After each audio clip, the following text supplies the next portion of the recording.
Good evening, everyone.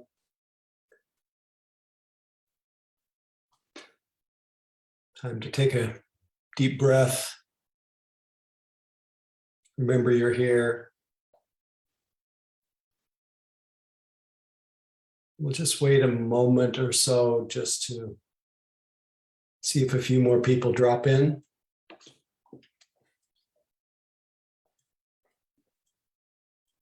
Meantime, I'm going to delight in seeing your faces.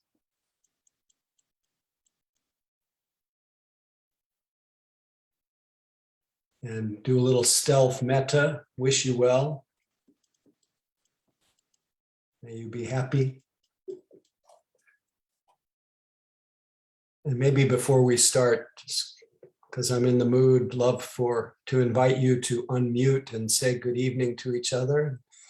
Just bathe in each other's voices and hopefully your goodwill. Good evening, everyone. Hello, everybody. Feel free to say where you're calling in from if you like. Hello, everyone. Hey, everybody. I'm here from Berkeley. Charlie. Regina. Calling in from San Diego. Madison, San Francisco. Everyone. Hi San from, Francisco. hi from Yosemite. Hi from Hi, from Bernal Heights. All right. I'm from British Columbia. Welcome, Canucks. Scottsdale. Great. Scottsdale, Arizona. Anyway, welcome everyone if you haven't been here before, and welcome back, those of you who sit with us regularly. Real chance to bathe in each other's good company and put on your mute button.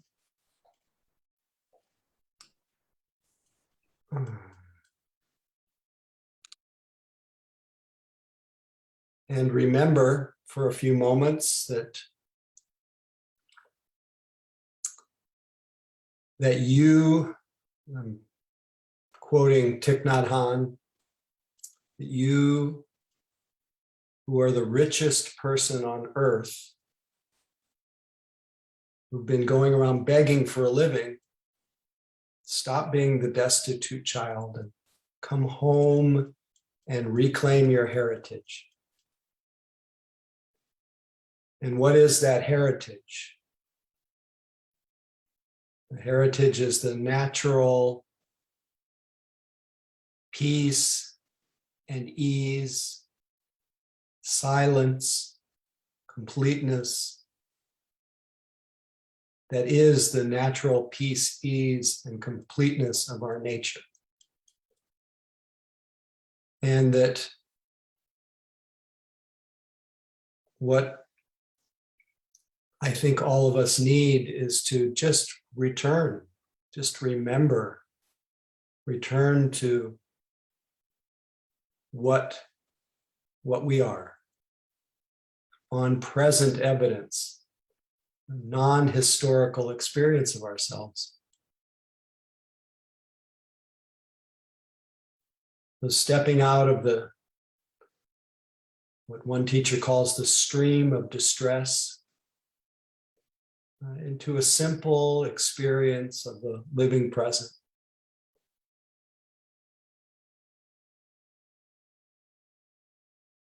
And just noticing after your last story of yourself has passed and before the next one arises, just notice the vividness, the clarity, the aliveness, the peace, simplicity. So a lot of our practice is to get used to that. Reclaim our heritage. But the other part of our practice is to utilize that ever available, ever present wakefulness and clarity. And to notice what you could consider the creative display of our mind, that is sometimes creating beauty richness. And other times it is creating distorted perceptions of ourselves and our world. And instead of thinking about things tonight and making them real, we just notice that the mind is thinking. University, student land management from an Indigenous perspective. The title of the class is Indigenous Land Stewardship, Creating Meaningful Collaboration. Instead of getting involved in sentimentality, overwhelm, frustration,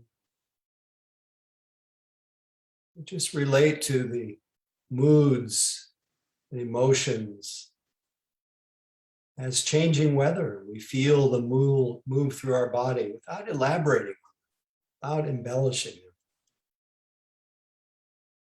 Sensations we experience, pleasant, unpleasant, somewhere in between.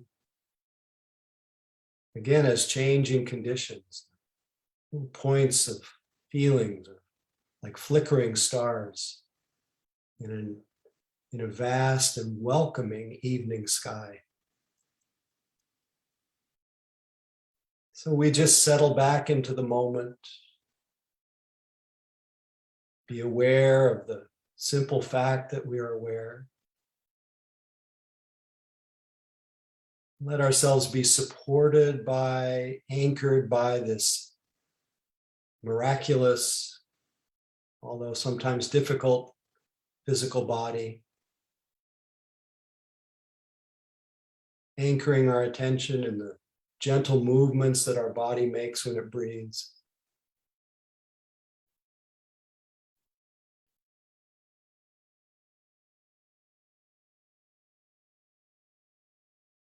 And just letting the body's breath support a kind of emptying of our usual preoccupations. Letting that emptying that happens on the in-breath and the out-breath be the cause of just filling ourselves up with life, right as it's being felt, right where it touches you.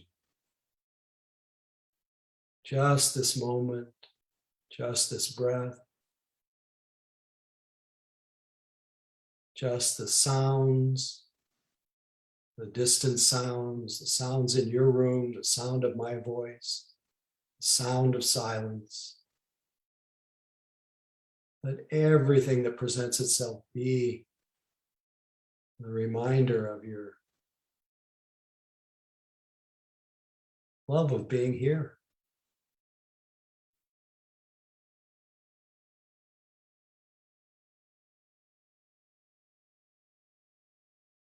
Rest in this natural, great peace.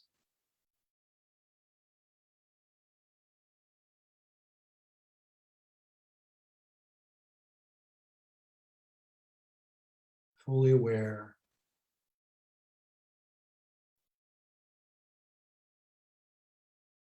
But not doing anything or undoing anything. Just noticing the body, breath, moods, thoughts, images, and sounds. Everything is changing. In this way, we realize the Dharma, the way it is. Just this.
Just a reminder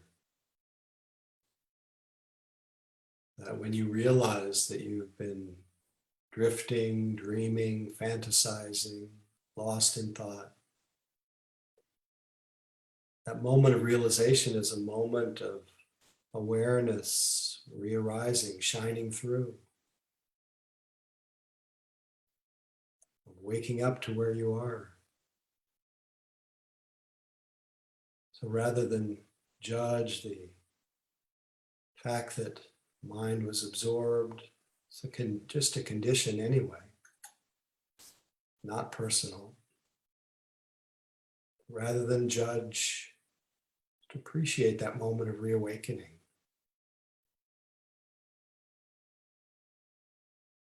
Enjoy that simple awareness, and in support of remaining anchored to this living present, let our mind can just sink into our body, and our body fill our mind. Just be aware.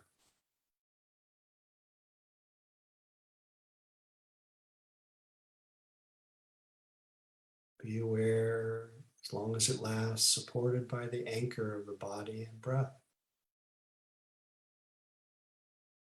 Breathing with awareness, sitting with awareness.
Real-time awareness is timeless.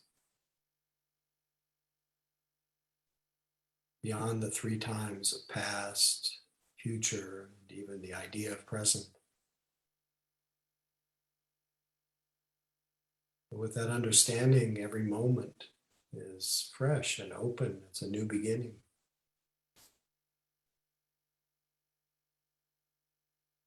You can always begin again. If there's strain or tension, begin again by noticing that, softening. If there's dullness, torpor, notice it and feel it.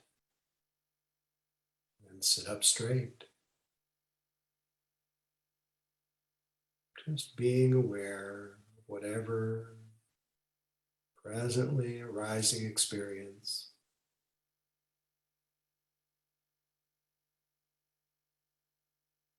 Becomes known in awareness. Just this moment, just this breath, or whatever's predominant.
just testing your equanimity with that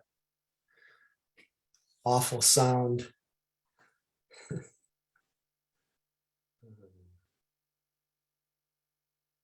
Really deep pleasure practicing with you tonight. Have to say that most of the afternoon I felt extremely exhausted. And my mind was doing I have to do the Tuesday evening group. And I was really working with I get to do the Tuesday night group and working with the gratitude and reframing of that moment where my mind would start to incline toward complaint. And yet the moment that I arrived and actually saw your faces and started to sit with you, all of that seemed completely irrelevant. And I really experienced what I have many times before, the real lifting power, the supportive power of practicing together with others. And especially when it's a gathering for the purpose of awakening, of returning to our true nature. And that true nature is whatever's happening. It doesn't have to be exotic. It can be just knowing we're aware and what we're aware of. This is the Buddha and the Dharma. The Buddha is awake and the Dharma is the way it is. And there's something about that, doing that in the company of others, even virtually, that is uplifting. So thank you. And I don't feel even the shadow right now of fatigue that I did before. I did wonder, and I thought that we would begin tonight since I haven't done this in a little while. Just thought I would just check in to see if there was anything that any of you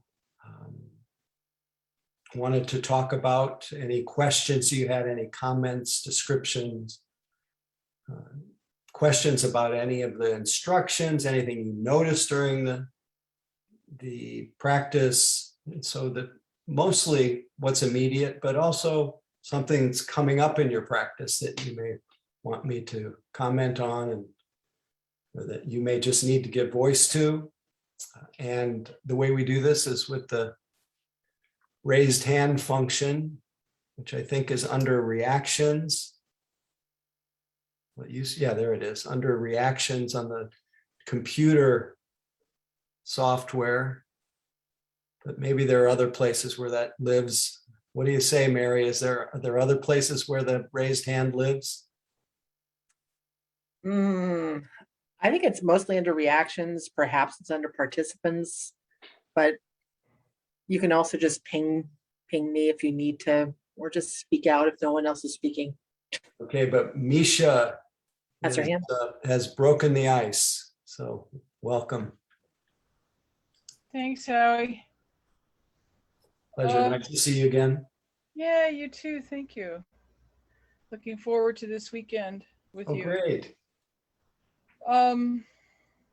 Yeah, so starting with tonight's sit, there's a lot of chronic illness, fatigue stuff going on. And so part of what I'm noticing, exploring, and wondering about is the concentration factor. So in spite of like parts of being very sleepy, and then just doing some, sitting, drinking, opening the eyes and stuff, there were definitely periods of, I think I would call it indistractability. So concentration, even with feeling, fatigue, sleepy, low energy, because when that sound happened before the bell, I was just like, oh, there's the sound. There was none of that startle reflex thing happening. And my nervous system is highly tuned to have a heightened startle reflex. So part of how this relates is I've been reading and considering studying the jhana states and wondering why I would even bother doing that because of not wanting to get clinging to pleasant states.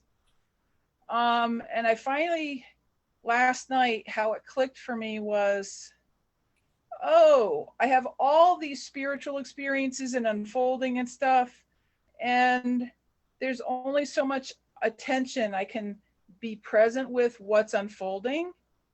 And heck, if I had more concentration, then I'd be able to be more present to allow it to unfold. But then it keeps happening anyway, and it breaks through. So the bigger question, I guess, is, do I even need to bother studying the jhanic states in order to keep waking up? Thank you for the question. I wouldn't necessarily call it bothering to study the jhanic states. The Buddha practiced jhana, absorption states, and that's what created the conditions for him to, in a sustained way, to be able to look into the nature of reality and to take that variety of experiences and learn something from them, to have them really affect the heart. So it's useful. However, I think that they get a little bit glorified as this other thing, when in fact, when one trains in moment-to-moment noticing, if really being with the changing conditions that are occurring, the same power of concentration grows. And so it's not as though you need to go into some different arena to develop the powers of mind, powers of concentration, but it does take a certain willingness to be continuous if you really want to have the benefit of those what are called concentration factors, those factors really growing in a profound way that allow a different, a more heightened sense of clear seeing. But really, if there is a relaxed continuity, the same powers of mind will grow. And I just would try not to set it up as being too much other. It's a longer topic, but I think that's all I'll say for now. Thank you.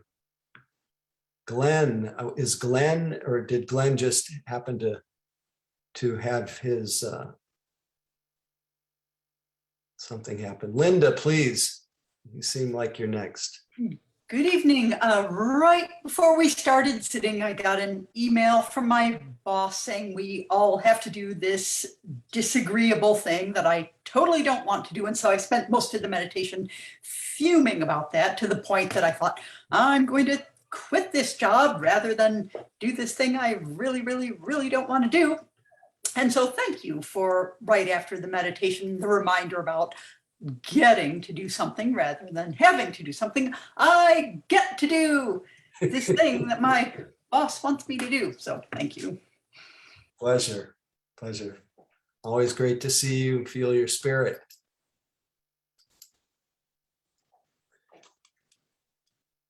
Anyone else? Any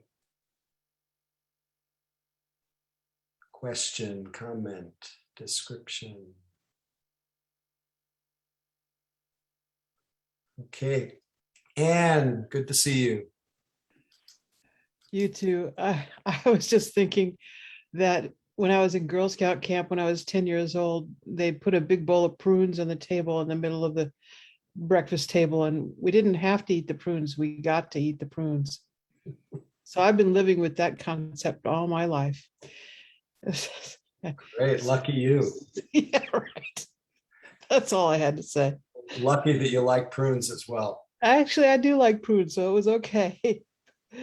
But yeah, I've thought of that. You get to do it. You have to do it a long time. And sometimes the get to do it doesn't work. but sometimes it does. So it's good. Sometimes you have to just do it. Yeah, that's right. That's for sure. Right. Watch too many Nike commercials. Anyway, nice to see you. Anything else before we shift gears? Looks like Christopher has his hand up. Great, Christopher. Thank you, Howie. Pleasure Good to to see be with you. everyone tonight. My question or comment that I was going to say was around like having sort of a full stop of identity. Like I was curious if there's something to be said about sort of unpacking, or if there's like an unwinding when we have all of our thoughts, all of our usual channel of things that we have to do. And I find sometimes in practice this point where sometimes I'll hear myself thinking and just suddenly as I become aware of it, it more feels like my mind is just aware of this mental chatter. And sometimes it feels like it just completely dissolves. Like I'm just no longer in those thoughts. And sometimes almost immediately, it's like there's this clarity where it stops from. And so so sometimes I just wonder if there's, is there a state change that we should we take some comfort in that, or is it possible that that's also the right way for us to just have a moment of awareness where we just let it all go? And that's all we ever have. The story of ourself is really just another moment of thinking. And so that moment that you see, that a thought is known as it is, that's a moment of insight knowledge into the way consciousness and objects arise and vanish that quick. And that bearing witness to that over and over just completely cuts through the whole notion of there being any kind of continuity of self. And so all the monuments that we build to the different identities, we get to see in real time that they're just ideas in a way. And of course, they have so much habit strength that they leave so much residue of feeling inflated or deflated or afraid or deficient or something. They seem so real, and so that you have to be respectful of the pain that comes from such frequent identity view, frequently living an identity view. So respect and kindness, but whenever you can see through it, that is the awakening. That's what really freed the heart of the Buddha, was seeing that none of it is self, and that everything was marked by three characteristics: arising, vanishing, permanence. Because things arise and vanish, it can't be clung to, can't be held on to, so unreliable, unsatisfactory, and arising and passing all by itself. So the thought arose by itself, and the awareness arose to notice it by itself. And that's amazing. So I don't know if I answered your question or spoke to it, but that's what I got out of it. Yeah, I think so. Just maybe getting a little bit more of the full stop, just present to that. What else is there to do? Meditative awareness has no agenda other than to see what's there.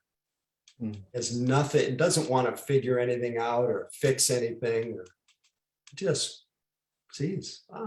Thinking. Gone. Like a bubble. Like a cloud passing through an empty sky, No substantiality at all. So have fun with it. Thank you. Thank you. So good to see you. Okay, I think it's small transition time.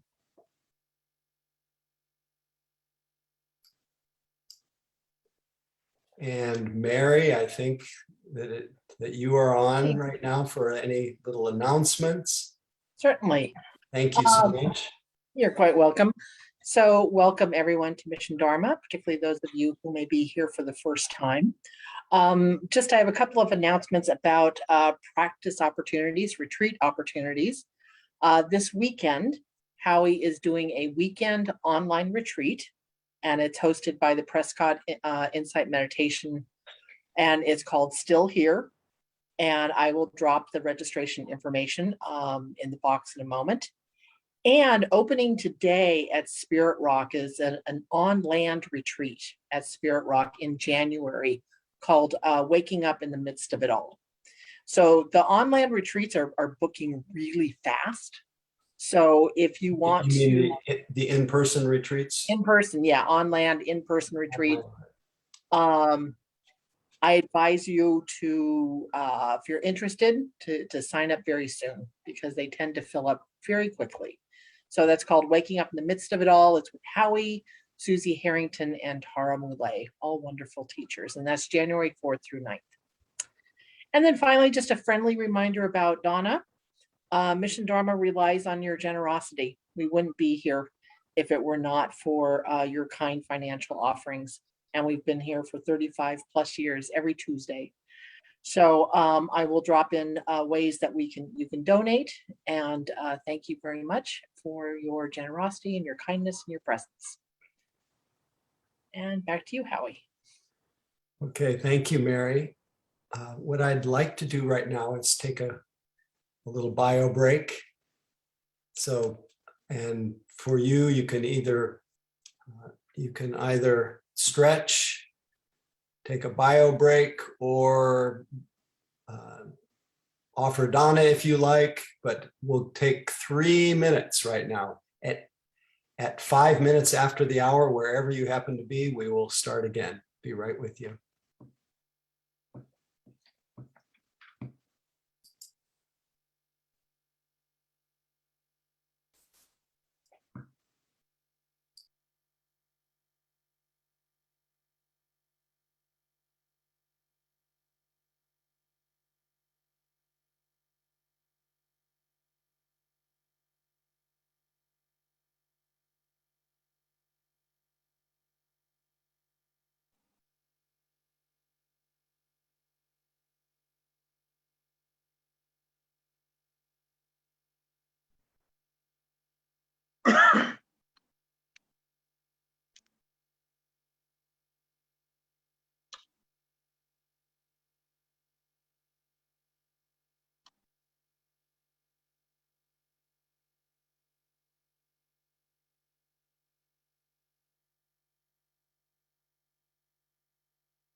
Thank you for sticking around.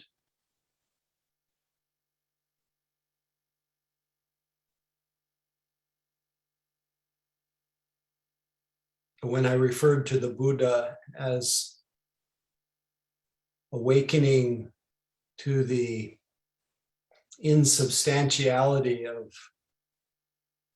our identities, egos, and having seen through the illusion of a separate self,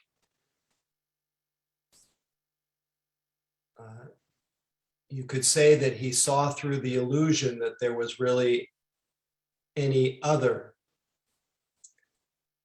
He came to a realization that we are all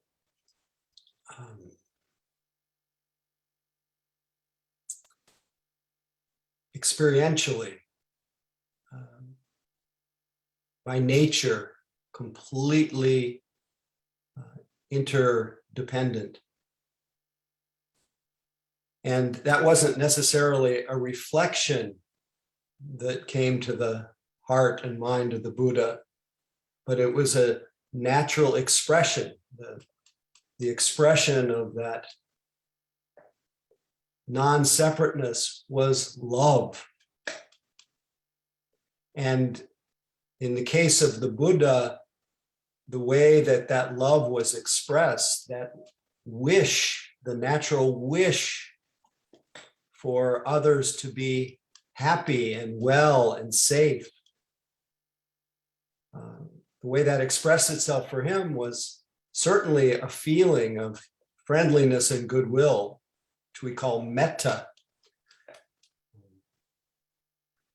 But it was spending the next 45 years in service to whoever was interested, to come and see for themselves what is possible as a human being.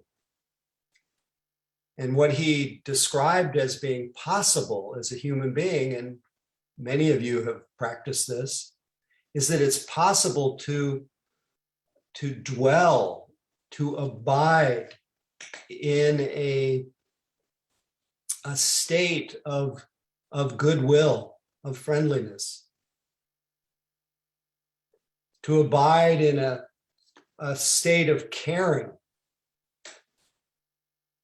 especially when our heart, mind, and I'll say it right now, that the word in Pali for awakening consciousness or awakening of the mind, it's called chitta. We're awakening our chitta, but chitta is also the word for heart.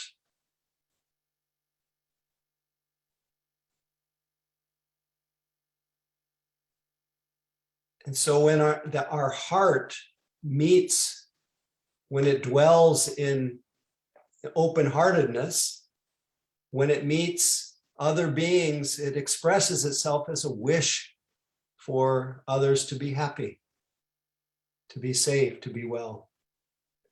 That's just what our hearts do. And that's what a well-trained heart expresses itself as.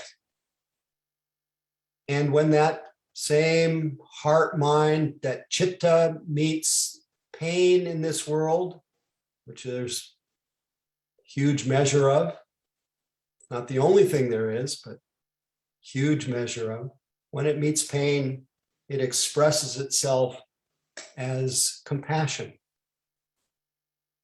as often felt as the kind of quivering of the heart, the impulse to want to help, to want to alleviate suffering.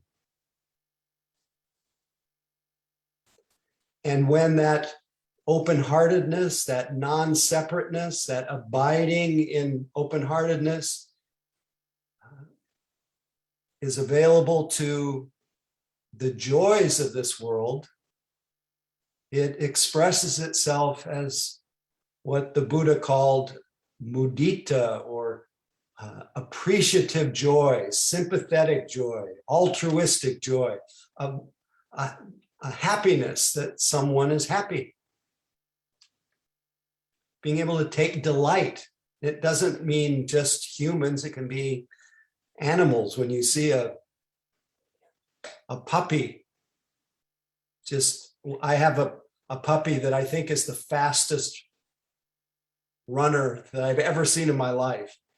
And often I go to the park with my wife, and once we hit the park and undo the leash, she just takes off, and everybody in the park just shines with delight watching this being and watching her frolic. People join so instantly, so effortlessly. That's an ordinary kind of sympathetic joy. And I also take delight in seeing everyone taking delight in her. And she has become the cause of more conversations and connections.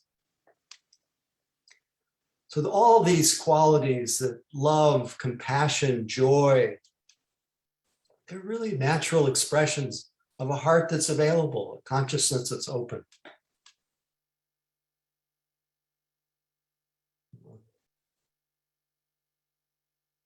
And when one bears witness to the joys and the sorrows and sees the changing nature of everything in this world, consciousness that is open also expresses itself as wise, as discerning, as clear, and it sees that with a certain kind of clarity that everyone is is living according to their conditions. That heart that's open, that's caring, it's not blaming, it's not positioning, it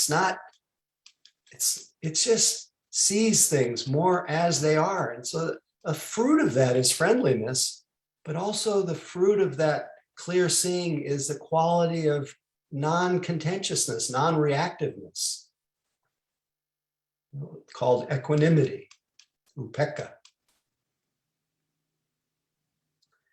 These natural expressions of an awakened consciousness, which all of us have intrinsically, part of our nature, we can actually all learn to abide in these. And express them in all the different ways that we do, the unique way that each of us lives. It could express itself in just acts of kindness, kind words, a smile. It could be the service that you offer.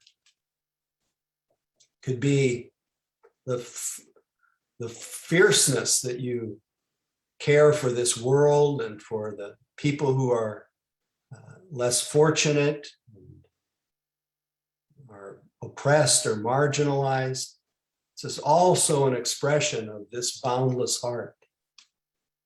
It's what are called the Brahma Viharas. The Brahma means kind of the heavenly or divine. Vihara is abodes, the abodes of the divine. They're also called the immeasurable qualities. And those qualities can grow so exponentially that our love can grow, our caring can grow to such an extent that there is no one that we can't feel well-wishing for. And of course, our tendency to fall into what are called their far enemies, these qualities, these Brahma Viharas, these immeasurable qualities, have far enemies and they have near enemies. So the far enemy of loving kindness is ill will and hatred.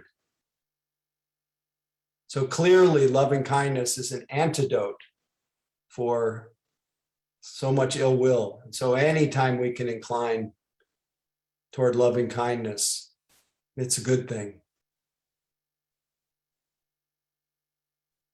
The far enemy of compassion is cruelty. So anytime we can incline toward compassion, it's a good thing. There's so much cruelty in this world. And remember, the world is the way it is because we are the way we are. As long as we are the way we are, the world just keeps being cruel. We want a caring world. We have to be caring people. Actively. The far enemy of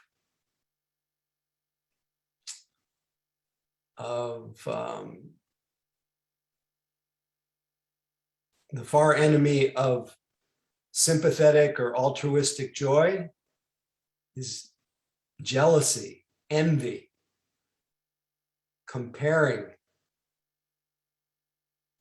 the tendency to it's a kind of contraction. It's not the heart that can join with someone's good fortune or success or joy. It's a mind that feels less than, that shrinks, that contracts.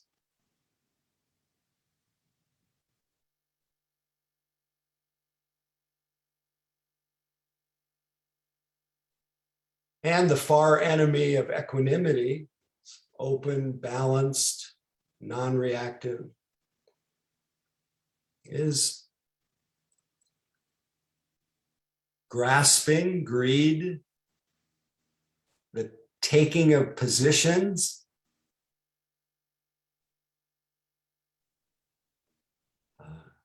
I just have to digress a little bit.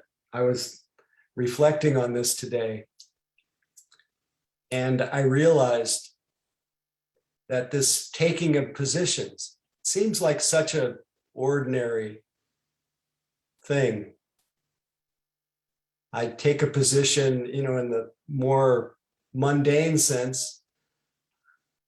I take a position on who I want to win. I'm into sports. And yet that desire for that greed, that desire, that positioning for who I want to win, it creates a state of suspended balance. It throws me off balance. It makes me dependent on conditions for my sense of well-being. So even though I joined the throngs of innocent sports fans, I've actually been cultivating something that opposes equanimity all these years. So I'm actually a little bit inspired right now to see if in every event that I want someone to win, whether it's political, whether it's sports, that I let it be the reminder of my love of equanimity and a reminder to return to that wisdom that in this world, winning is not reliable because sometimes we win, sometimes we lose. Praise is not reliable. Sometimes there's praise, sometimes there's blame. Gain is not reliable. Sometimes there's gain, sometimes there's loss. Fame, clearly unreliable. Sometimes there's fame and often there's shame. Pleasure, pain. So everything is marked by these worldly winds. One extreme gives way to the other. So what can we rely on? We rely on the wisdom of equanimity and a remembering to have our chitta, our heart, in a place of balance, to cultivate that.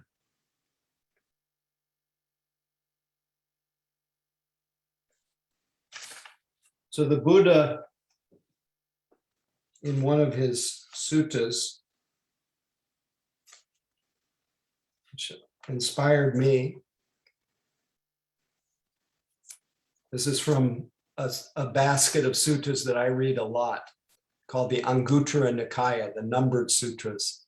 It's part of the Majjhima Nikaya, but it's or maybe it's its own thing, but I get mixed up. They seem to straddle both of these big baskets of suttas. This one is called the heart. Friends, I know nothing which is as intractable as an untamed heart. The untamed heart is indeed intractable. Friends, I know nothing which is as tractable as a trained heart, as a tamed heart, sorry. The tamed heart is indeed tractable. So I was thinking trained because I experience us, having been in this role for so many years, I see that we are so eminently trainable, that we experience the far enemy of these qualities just by habit. Greed, positioning, cruelty, ill will, hatred, envy, jealousy. This is habit, born of confusion and ignorance sometimes, but also just born of having an untamed heart. And in some way, it's no different than trying to learn a skill, an instrument, a sport. It's possible to train our hearts to incline toward these wholesome qualities, these Brahma Viharas. I'll read on. Friends, I know nothing which is as tractable as a tamed heart.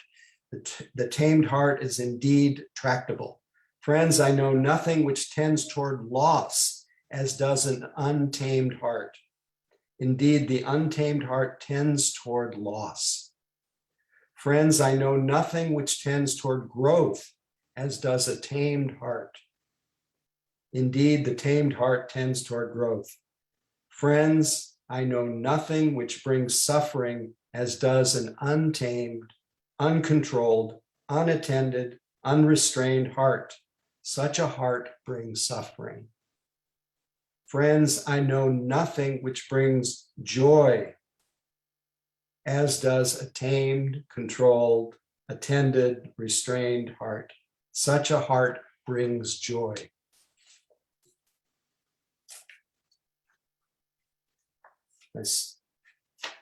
I first turned to this page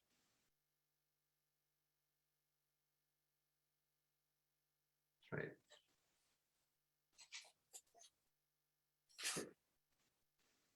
Oh, here it is.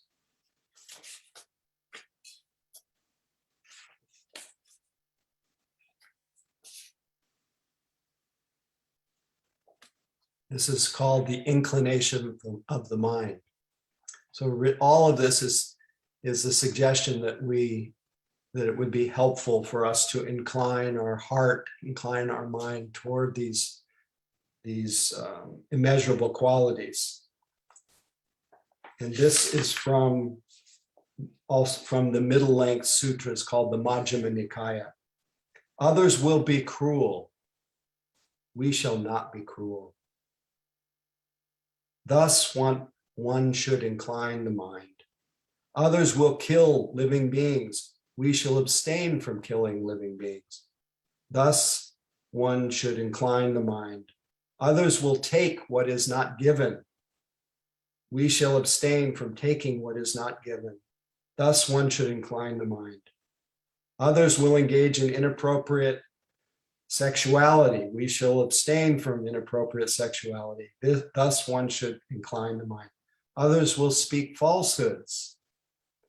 We shall abstain from false speech. This one should incline the mind. Others will speak maliciously. We shall abstain from malicious speech. It goes on and on. Others will be envious. We shall not be envious. Others will be avaricious. We shall not be avaricious. Others will be fraudulent. We shall not be fraudulent. Others will be arrogant. We shall not be arrogant. Others will be unmindful. We shall be established in mindfulness. Others will lack wisdom. We shall cultivate wisdom. Thus, one should incline the mind. The Buddha said that you could scan the world in all directions and not find anyone more deserving of kindness, of loving kindness than oneself. And so we always start our inclination of the mind toward these immeasurable qualities with ourselves. Are we being kind to ourselves with our bodies, with our speech, with our actions? And really stop and listen. Are my actions of body, speech, and mind, are they in the service of well-being and happiness? In this way, we may not be being so kind to ourselves. Are we really caring about our stress? We may not be inclining toward compassion. Are we really delighting in things, in people, in situations? We may not be cultivating the causes of joy. Are we being blameless? So I meant to tell you that each of these immeasurable qualities, love, compassion, joy, and equanimity, has a near enemy. A quality that disguises itself, that seems a little bit like the real thing, this more immeasurable, boundless quality. Looks like it, but isn't really it. And the near enemy of loving kindness is traditionally, it's often described as attachment. But it's really a certain kind of neediness, dependency, sentimentality, a clinging quality that often, even longing, is often associated with love, and it disguises itself as love, but it's not. It's very much about clinging. And it's usually very much bound in what I want to happen. And so it's bound up in identity. But the quality of loving kindness is free of self. It's just wants others to be happy. It's what we'd call a wholesome desire.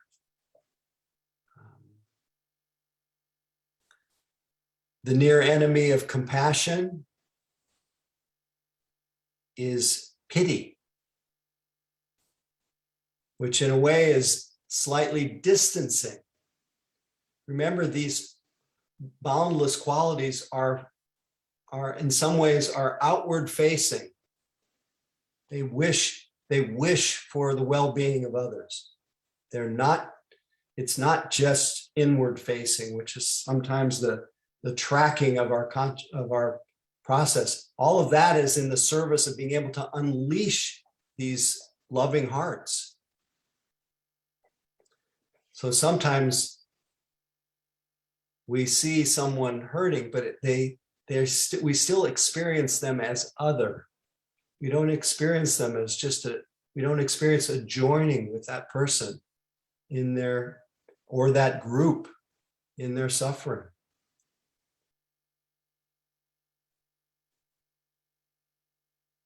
Another near enemy is a kind of despair. Our hearts break and we feel despair, but despair is not compassion. Compassion is very courageous and very strong. It can really sit in the middle. It can really act very passionately. You probably heard the expression of fierce compassion. It's not just this kind of passive caring. It's really dynamic. The near enemy of sympathetic joy. This one's a little tricky.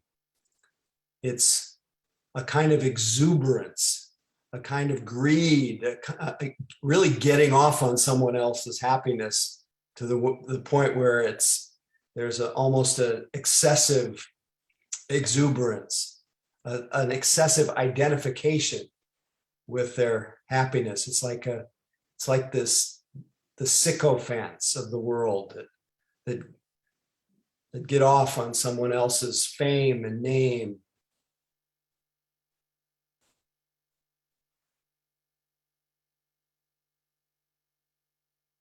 And I don't know if I said it already. Now I'm starting to have that tired feeling.